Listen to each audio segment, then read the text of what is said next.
Aloha. Happy Sunday. We're in Scorpio moon. My moon sign. I really enjoy Scorpio energy a lot. And it's been a little while since I've done a talking video. I'm a little nervous actually. It's interesting. I kept feeling my solar plexus fire giving me all these heart palpitations even right now as I'm speaking about it. And I was like, wow, I recognized I was having an energetic reaction in my body, which would normally create the feeling of fear. And since, I'm not one of those people that gets stuck behind fear very often, I push forward and recognize that just because I feel an energy vibration doesn't mean that I shouldn't engage with what it is I want. And what it is that I wanted was to make a video right now. So that's part of the topic that I want to speak about, is about love and it not being a battlefield, and that if love becomes something of pain, then that's actually an energetic triggered response to take a look at something. I was talking about this out loud just earlier today, and then I saw my friend Jennifer's post about couples bashing each other and breaking up, and it being this horrible, terrible thing where they just rip each other apart. And earlier, I was just talking about love and connecting with someone in that divine, sacred union of sharing energy and space and mind and time and all of the things in our human life.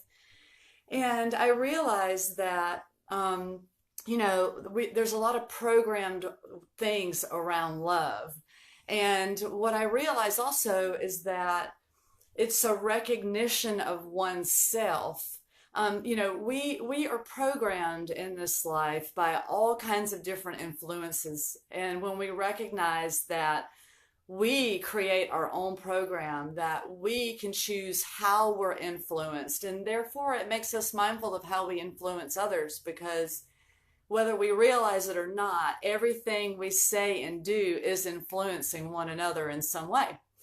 And so when it comes to love and union with someone, it's a very sacred space. And not only is it physically sacred, but it's mindfully sacred as well.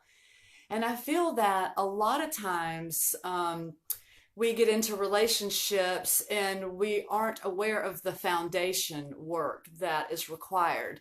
We meet someone, we like them, they make us feel yummy, but then all of a sudden we forget to nurture them and who they are, and it all comes back to what we want and the expectations that we have set for ourselves and others, and the programmed ways in which we're vibrating to that we don't realize. And so when it comes to being in a sacred union with someone, it just takes a little bit of mindfulness, honestly. It is not that much work. Like I said, love is not a battlefield. It's not hard. It's communication and mindfulness. And so it starts with ourselves. It starts with who we are and the decisions that we're making about who we want in our space. That's first of all. I know that in my life, multiple times, I have chosen partners out of codependent reasons. I have chosen partners to fulfill something in myself that I wasn't fulfilling in me. And they were tumultuous, a lot of them were, because I wasn't making proper decisions about my own self-love, my own self-care rituals, my own independent, sovereign energy, that I was picking incorrectly. And it's all divine and perfect. I have no regrets. I love everyone I've ever been with because it's gotten me to where I am today. Therefore, nothing is a mistake. And so when we realize that we are to be mindful of someone from the beginning and of ourselves, and then we can choose, okay, I like the way this person thinks. I like the way this person talks about themselves and other people. I like the way this person feeds themselves. I like the way they take care of themselves. I like the way even the music they listen to or whatever it is. If all of those things are aligning, then that is part of the foundation. And so it takes two people to say, okay, look, we don't have an expectation other than to communicate and be mindful. That's it. That's all we have to do in life. It doesn't mean something's going to last forever. And so recognizing up front, because we're going to shift out of this reality no matter what. So in this lifetime, relationships and people and things go away. And so recognizing that in living in the present moment, each day we're going to build on the foundation. It's not about staying together for 30 years. It's not about it's not about these expectations that we think that we have to have from someone else. And so if you meet someone and they're not mindful of you and the ways that you like, speak about the ways that you want to be engaging with. And ask that person if they're able to do that or if they're willing to. And you'll know really quickly. And I say this to you as I say it to myself, because this is a whole new reality that I'm embracing within myself. Communication, stating what it is I want without having it be this big personal thing of like being self-defensive and like, this is what I want. And like all these egoic things. It's like, hey, like that stuff doesn't work. And so when we can talk to someone about, hey, this is the way I like to live my life, and this is the way I want to live my life. Are you able to provide these ways? And, are you enjoying the same things in life? Are you cuddlers the same way? Do you like specific things? And like, I think I know that I got myself in situations to where I was pushing away the things that I love and want for myself to encompass what someone else has got going on, thinking that their programs would shift with mine a little later. And so that gets into that whole I'm going to change a mentality, even though I didn't think, oh, I can change this person. It was a subconscious thing because I recognize that I'm a lover and I see energy. And I am vulnerable and all of those things. And it's recognizing that not everyone is in that same state of mindfulness. And that's okay. We don't have to change or save or help anyone in this life but ourselves. And then when we do that, we're able to assist others properly in the ways that we want and they want. So really it boils down to self-love. Because when we have self-love and we can embody what that is, well, then naturally we're going to attract that and be able to share that appropriately with someone else. Like, if you know you have issues, if you know you have things to work on, make that your focus versus hunting for a mate. That's what I heard in my own mind not very long ago, and I embodied that finally. I thought, oh yeah. I'm like done with this whole subconscious mind searching. Is it him? Is it him? Ooh, is it him? And I turned it around and was like, no, it's me. It's me. It's me. It's me. It's me. So it's about doing what I wanted for who I am to make me feel good. And then things started to align in all spectrums of life.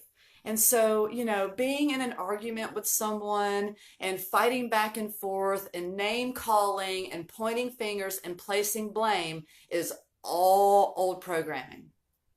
That is all old programming. Two people can come together and sit down and say, hey, this is the way I feel. Not this is the way you make me feel. That's being a victim. When you can tell someone, this is how I feel. And this is what I want in my life. And this is what I am creating. And this is who and what I am. And then it puts it on the table. It lets people know, like, hey, this is who I am. And this is what I want. And it's okay if it's not for you. There doesn't need to be anger. There doesn't need to be animosity. There doesn't need to be hate. There doesn't need to be physical violence. Like, all of that is old program ways. Blaming someone else for our own energy and our own actions, that's old programmed ways. It's coming from a place of love, being open and being vulnerable, and not expecting someone else to do what it is that we want. Like, the world's not going to end if the person you're with doesn't want what you want anymore. It's okay. Like, come to like this nice grounding place of love. That's why you got together anyway. Right? Love. And say, hey, let's just focus on separating and being friends, especially if you have children. Like, I don't have children, so, that's a different spectrum, but I come from a separated home. And I come from parents that used to talk poorly of each other in front of us and bash each other. That is breaking the spirit of the child. That is breaking the spirit of a child. And so it's really important to come together and recognize for ourselves, and not about the other person, not even about the children, not anyone else but ourselves. That is where it starts. That is the love we give ourselves. And then we can authentically share that with other people, including our children, our parents, our brothers, our sisters, our coworkers, whoever it is. Because love is not a battlefield. Love is not painful. The fearful programming is painful. So when we recognize that, we can let go of expectations and all of this stuff. Living in the light of what we want for ourselves and sharing that with other people is not an expectation. That's called self-love. And boundaries are self-love. I saw this really cool thing not that long ago that made so much sense to me that said, walls keep people out and boundaries show people the door. Because it's true. When we don't live in this codependent state, we can speak our truth and not expect someone or need someone else in our lives. We are sovereign, independent beings. And when we can embody that sovereignty of our own self-love, that's when the magic happens. That's when the light turns on and everything begins to align. It's surrendering the programmed ego to program the ego appropriately so that it's authentic. If life is constantly swirling and zapping you and stinging and there's anger and chaos and worry, well, it's not about the outside world. I can promise you that. I don't even have to promise because it's the truth. All of these things I've recognized in myself over and over and over again, and I will continue. Because just because we have enlightenment and mindfulness or whatever it is that we want to call it, those are tools. We pick up tools to put in the toolbox and we learn how to use them so that we can pull them out anytime we need them. That is the mastery of the self. That is taking responsibility of our own sovereign being and to be able to create the realities we want. And then it doesn't become about someone else.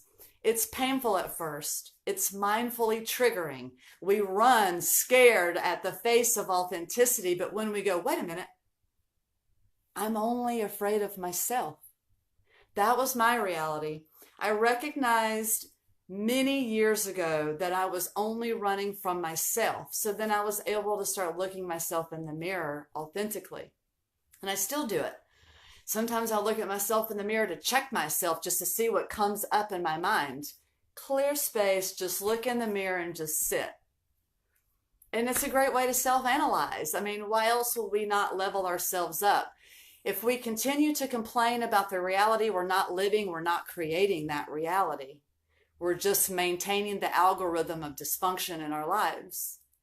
And so it's recognizing that peace and love and mindfulness, like, yeah, those are all things that we feel, but it's about clearing out the space, opening up the vortex to be able to allow things to move through. And that also goes to the love we give our body. The body is the temple which affects the psyche. And so when the body's sick, our energy gets distorted and then our minds become out of sync with our reality. And so when we're mindful of our bodies and what we're telling it, what we're putting inside of it, how we're moving it, all of those things are going to align the mind. And so, there's just all kinds of different types of love. And creating self-care rituals is so important. That means doing things for our sovereign, independent being without needing someone else there, without needing to be codependently attached to someone else. And so it's really great. There's a lot of freedom that comes into recognizing that, yes, we enjoy being around other people and it feels good and all of that. Yet at the end of the day, we have to integrate our own selves. And integration time is quiet time, being able to be quiet, to be mindful and just listen. There's integration periods that need to take place. If we're constantly stimulated all the time, all the time, all the time, then it's harder to integrate. So arguing with someone constantly, arguing with yourself constantly without giving yourself any peace and quiet, just to take the armor off, right? Take the armor off. That's when the ley lines get really, really distorted. And so if there are ley lines in your life, in your energy field, that doesn't feel good, it's about pausing and asking, what is it? What? Not why, not how, but what? What is causing me to feel this way? And that doesn't mean the answer is going to come in automatically, but it's going to come in at the divine time. A great thing to do is ask those questions before going to sleep. Any kind of what question, and then wait for the answer to come in, either in a dream or the next day. And it's about listening to that intuition when that voice comes in, and either that's where the human gets to make the choice, because our thoughts are not our own, yet the ones we choose to engage with, then it becomes a reality. So when we listen to the voice and we as humans get to make the choice, either way it's going to be an outcome. And being mindful of the choice up front is easier on the programming. It's easier on the programming that's coming in the energy that we're being pulled into. So love is not a battlefield. If you tell yourself that you love yourself, that creates a higher vibration, and we begin to understand love more. And so creating that vortex within is the heart chakra activation. We get stuck in here. This is where we listen. This is where we feel. This is where it all comes from. The heart chakra is the zero center point of the gravity, of the vortex of the human being and the energy that we're putting out. And so that's why I thought it would be really great to do a heart chakra activation, to really just let go and open up, hold the shoulders open and back, and let the chest point out, right? And that's what it's all about, is being open. And so if you are open to receive this activation, all you have to do is say in your mind that you're open to receive. And with any activation, this is energy clearing and alignment. So this is an amplification of the signal in which you are transmitting and I'm transmitting. And so that's going to open it up more. It's going to activate the psyche. You may even cry. You may cry tomorrow. 7 days integration after an activation is what I like to say. So, take some time after this, if you're open to receive it, to really nurture yourself and let your emotions out and let your tears come out and let your laughter come out and all of those things, because it all begins right here.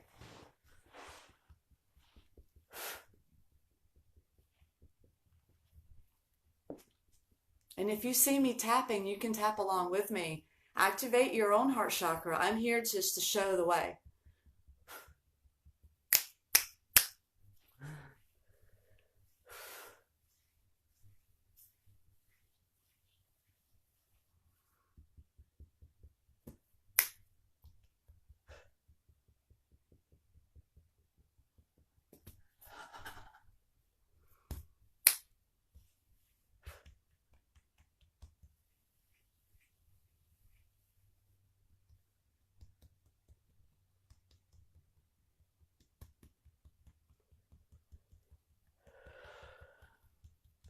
Connecting the heart with the third eye.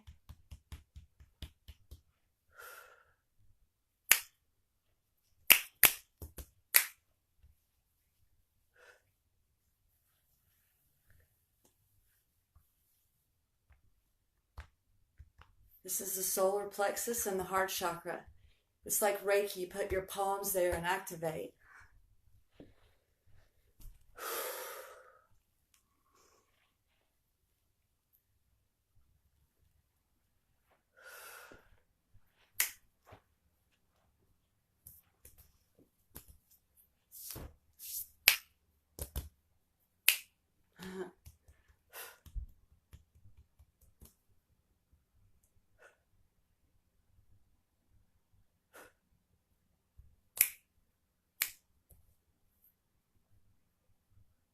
throat chakra portal opening.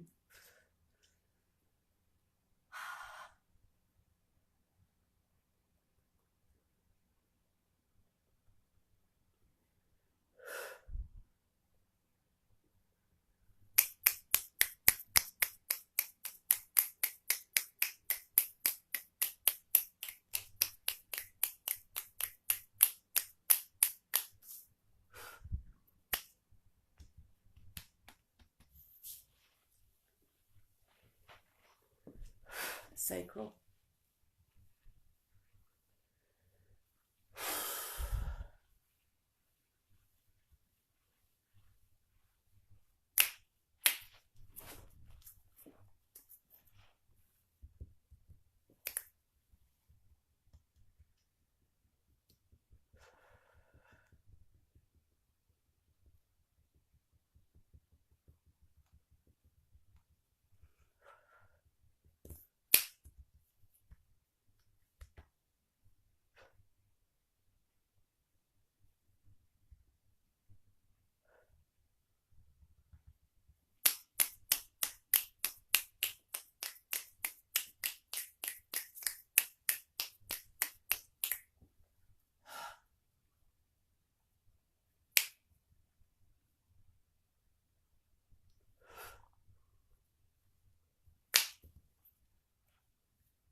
Okay, the activation is complete.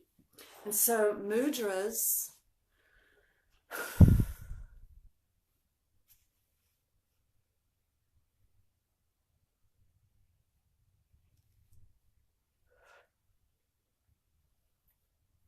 giving thanks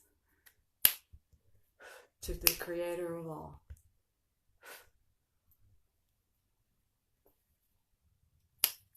So mudra work is what I channel, what comes through. And if you study mudras, you know that when you do specific areas, you know, each finger is a different chakra and element. It affects certain organs in the bodies. And when you do, it's like pressure points, but with fingertips. The hands are very powerful. And so activating certain mudras activates vortexes in the body to come together. And it does this amazing molecular energetic energy work that takes place, and it's really powerful. So thank you for allowing the space for me to share with you and connecting, and you know, getting in that center, getting in the center of the vortex is right here. The heart already knows what to do. All we have to do is put the mindfulness behind it. I love you to the moon, family.